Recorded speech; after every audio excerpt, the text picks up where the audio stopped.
അല്ല, ഈ നാട്ടിലെ പിന്നെ BJP കോൺഗ്രസിനെതിരായിട്ട് സമരം നടത്തുന്നതിനകത്ത് BJP എതിർക്കുന്നതുകൊണ്ടാണല്ലോ സമരം നടത്തുന്നത്. അതിനകത്ത് എനിക്ക് അഭിമാനം മാത്രമേ ഉള്ളൂ. എന്താ പറഞ്ഞു, കഴിഞ്ഞ ദിവസം ഈ കാലെടുക്കുമെന്ന് പറഞ്ഞപ്പോഴും ഞാൻ ഈ കാല് കുത്തി കിടക്കുന്നത്. ഇപ്പൊ തലയാ പറയുന്നതെങ്കിൽ തലയങ്ങോട്ട് നീട്ടി വെച്ച് കൊടുക്കും. എന്നാലും മാപ്പ് പറയാൻ പോകത്തില്ല.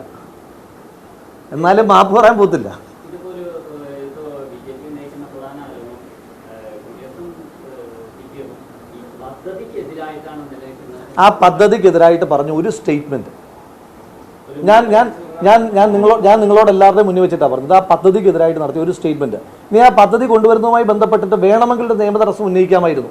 പക്ഷെ ആ നിയമ തടസ്സം ഉന്നയിക്കാത്ത എന്തുകൊണ്ടാണ്? ആ പദ്ധതിയുമായി ബന്ധപ്പെട്ട്, അതിന്റെ ഭൂമിയുമായി ബന്ധപ്പെട്ടിട്ട് ഒരു നിയമ തടസ്സം ഉന്നയിക്കാൻ പറ്റുമോ നിങ്ങൾക്ക് പറയും. പക്ഷെ അത് ഉന്നയിക്കത്തില്ല.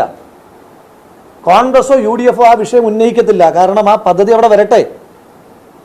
ആ പദ്ധതിക്കകത്ത് ആർക്കാ വിയോജിപ്പുള്ളത്? ഞാൻ പറഞ്ഞില്ല, ഇപ്പോഴും അതിനകത്തൊരു നിയമപ്രശ്നമുണ്ട്. അത് ഉന്നയിക്കാൻ ഉദ്ദേശിക്കുന്നില്ല. അത് നമ്മുടെ വിഷയമല്ല. അത് വിഷയമല്ലെന്ന് മാത്രമല്ല, ആ നിയമപ്രശ്നത്തിന്റെ പേരിൽ അത് മുടങ്ങി പോകാനും പാടില്ല. അങ്ങനെ അത് മുടങ്ങിപ്പോയി കഴിഞ്ഞാൽ മുനിസിപ്പാലിറ്റിക്കൊപ്പം ആ പദ്ധതിക്ക് വേണ്ടി, പേരിനല്ല, ആ പദ്ധതി പേര് മാറ്റി കഴിഞ്ഞാൽ ആ നിയമപ്രശ്നം വന്നാൽ മുനിസിപ്പാലിറ്റിക്ക് വേണ്ടിയിട്ട് നിലപാടെടുക്കും. പറയട്ടെ, ഒന്ന് പറഞ്ഞോട്ടെ. അപ്പോ ഇതിനകത്ത് ക്ലാരിറ്റി ഉണ്ട് നമുക്ക്. ഇതിനകത്ത് നമ്മുടെ പ്രശ്നം എന്താണ്? ഭിന്നശേഷിക്കാരായ കുട്ടികൾ, അവരുടെ രക്ഷിതാക്കൾ, ഈ നാട്, ഇവരെ അപമാനിക്കാണ് ഒരു കോൺട്രവേഴ്സിയിലേക്ക് പറഞ്ഞു വിട്ടിട്ട് അവരെ പ്രയാസപ്പെടുത്തുകയാണ്.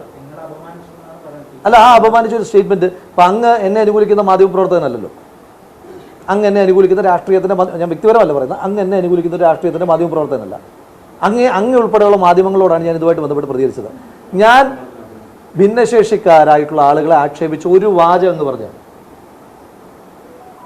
ഉണ്ടോ? ഒരു വാചകം ഞാൻ പറഞ്ഞിട്ടുണ്ടോ? ഇവിടെ സമരം ചെയ്ത CPMകാർ ഒരു വാചകം ഭിന്നശേഷിയുമായി ബന്ധപ്പെട്ട വിഷയത്തിൽ പറഞ്ഞിട്ടുണ്ടോ? നമുക്കിതിനകത്ത് ക്ലാരിറ്റി ഉണ്ട്. നമുക്ക് ക്ലാരിറ്റി ഇല്ലായ്മയില്ല. ഇവരാണ് പോസ്റ്റ് മാറ്റിയിട്ട് ഇവരെന്താ വിചാരിക്കുന്നത്? എന്തിനാ ഈ ഷോ ഇറക്കുന്നത്? പൊളിറ്റിക്സ് പറഞ്ഞൂടെ? എന്തിനാ ഈ അതിവൈകാരികത കുത്തികളക്കാൻ നോക്കുന്നത്? ഇവർക്ക് ഇത് മാത്രമേ ഉള്ളൂ, രാഷ്ട്രീയം ഇല്ലേ? അതിവൈകാരികത കുത്തികളെ കഴിഞ്ഞാൽ ഈ നാട്ടിലെ ജനങ്ങളെല്ലാം മടയന്മാരാണ്. ഈ നാട്ടിലെ ജനങ്ങൾക്ക് നല്ല പ്രബുദ്ധതയുള്ളത് കൊണ്ടാണ് അവർ നിരന്തരമായി വർഗീയത ഇളക്കി വിട്ടിട്ടും പാലക്കാട് പിടിക്കുമെന്ന് പറഞ്ഞിട്ടും പിടിക്കാൻ പറ്റാത്ത അതുകൊണ്ടാണ്. ഈ നാട്ടിലെ ജനങ്ങൾ നല്ല പ്രബുദ്ധരാണ്. അതുകൊണ്ട് അവരുടെ അടുത്തേക്ക് അത് വേണ്ട. പറഞ്ഞല്ലോ, ഈ ഭിന്നശേഷി കുട്ടികൾക്ക് വേണ്ടിയിട്ട് സ്ഥാപിക്കുന്ന ആ സ്ഥാപനത്തിനകത്ത് അവിടെ ഒരു നിയമപ്രശ്നം വേണമെങ്കിൽ റേസ് ചെയ്യാം. ആ നിയമപ്രശ്നം ആരെങ്കിലും റേസ് ചെയ്താൽ പോലും അത് നടപ്പാക്കാൻ മുനിസിപ്പാലിറ്റിക്കൊപ്പം നിൽക്കും. പേര് മാറ്റണം, അത്രേ ഉള്ളൂ. ഉറച്ചു നിൽക്കല്ലേ? തീർച്ചയായിട്ടും BJP ആണ് അപമാനിക്കുന്നത്. ഇത്തരം ഒരു പദ്ധതിയെ കോൺട്രവേഴ്ഷ്യൽ ആക്കേണ്ട കാര്യമുണ്ടോ? ഇത്തരം ഒരു പദ്ധതി, ഇങ്ങനൊരു പദ്ധതിക്ക് ഈ പേര് കൊടുക്കാൻ ഹൂ ഈസ് ഹി?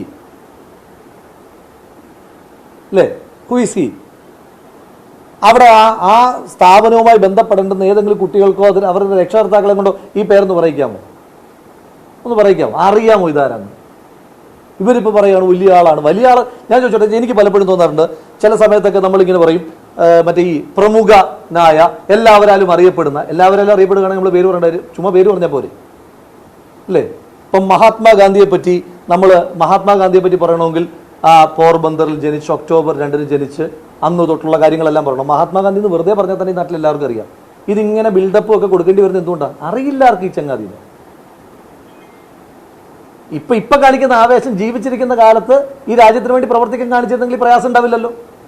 ഇപ്പൊ ഈ ഞാൻ നേരത്തെ ചോദിച്ചല്ലോ, RSS നടത്തിയ ഒരു 10 സ്വാതന്ത്ര്യ സമര പോരാട്ടം പറയാൻ, ക്വിറ്റ് ഇന്ത്യ സമരം പോലെ, നിയമലംഘന പ്രസ്ഥാനം പോലെ, നിസ്സഹകരണ പ്രസ്ഥാനം പോലെ പറയാൻ പറഞ്ഞല്ലോ. എന്തുകൊണ്ടാണ് പറയാൻ പറ്റാത്തത്? അന്ന് ഇവരുടെ പണി വേറെ ആയിരുന്നു. അന്ന് ഇവരുടെ പണി രാജ്യത്തെ ഒറ്റുകൊടുക്കലായിരുന്നു. ബ്രിട്ടീഷുകാർക്കൊപ്പം ഇവർ ചേർന്നിട്ടില്ലേ? ഇല്ലേ? ഇവർക്ക് ബ്രിട്ടീഷുകാർക്കൊപ്പം ആയിരുന്നില്ലേ? അപ്പൊ ഇപ്പൊ കുറ്റബോധങ്ങളുള്ളതല്ല, നല്ല സൂചനയത്. ഞങ്ങളന്ന് അതിലൊക്കെ പങ്കാളികളായിരുന്നു എന്ന് പറയാൻ കാണിക്കുന്ന ഒരു ശ്രമമുണ്ടല്ലോ, ഞാൻ അതിനെ പോസിറ്റീവായിട്ടാണ് കാണുന്നത്. അന്ന് ചെയ്യണമായിരുന്നു. ആ ലെഗസിന്റെ പ്രശ്നമാണ്. ഞാനതാ പറഞ്ഞത്, കാല് വെട്ടു എന്ന് പറഞ്ഞിട്ട് ഇപ്പോൾ കുറച്ച് ദിവസമായി ഞാൻ അതേ കാലത്ത് തന്നെ നിൽക്കുന്നത്. ഞാൻ വിചാരിച്ചു ഇനിയും പിന്നെ കാലില്ലാതൊക്കെ ജീവിക്കുന്നതിനെ പറ്റിയൊക്കെ ഞാൻ ആലോചിക്കുകയൊക്കെ ചെയ്തു. പക്ഷെ അതിനൊന്നുള്ള പാങ്ങ് ഇവർക്കില്ലാന്നാണ് തോന്നുന്നത്. അപ്പോൾ തല വെട്ടണമെങ്കിൽ തല ഇങ്ങനെ നീട്ടി വെച്ചു കൊടുക്കും.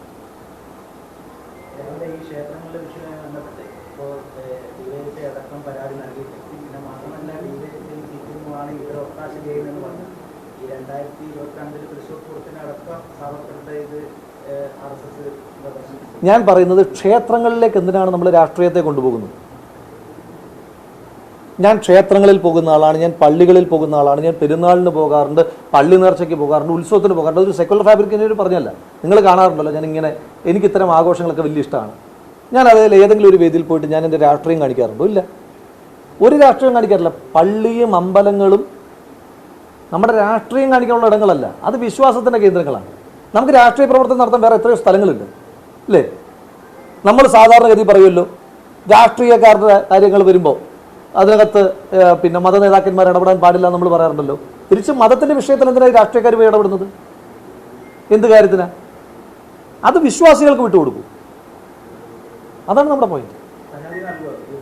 പരാതി നൽകിയല്ലോ. ഇപ്പം കടക്കൽ ക്ഷേത്രവുമായി ബന്ധപ്പെട്ടിട്ടുള്ള പരാതി ഞങ്ങളുടേതല്ലേ. പിന്നെ മഞ്ഞപ്പുഴ ക്ഷേത്രത്തിൽ ഗണഗീതം പാടിയതുമായി ബന്ധപ്പെട്ട പരാതി ഞങ്ങളുടേതല്ലേ. ആ രണ്ട് പരാതിയിന്മേലും ആക്ഷൻ എടുത്തിട്ടുള്ളൂ. ഞങ്ങൾക്ക് അതിനകത്ത് CPM-നെതിരെന്നോ BJP-ക്കെതിരെന്നോ മാത്രമല്ല, അവിടെ രാഷ്ട്രീയം പാടില്ല. ഞങ്ങൾ പറയാറില്ല, അത് പറയാൻ പാടില്ല, അത് പറയേണ്ട വേദിയല്ല.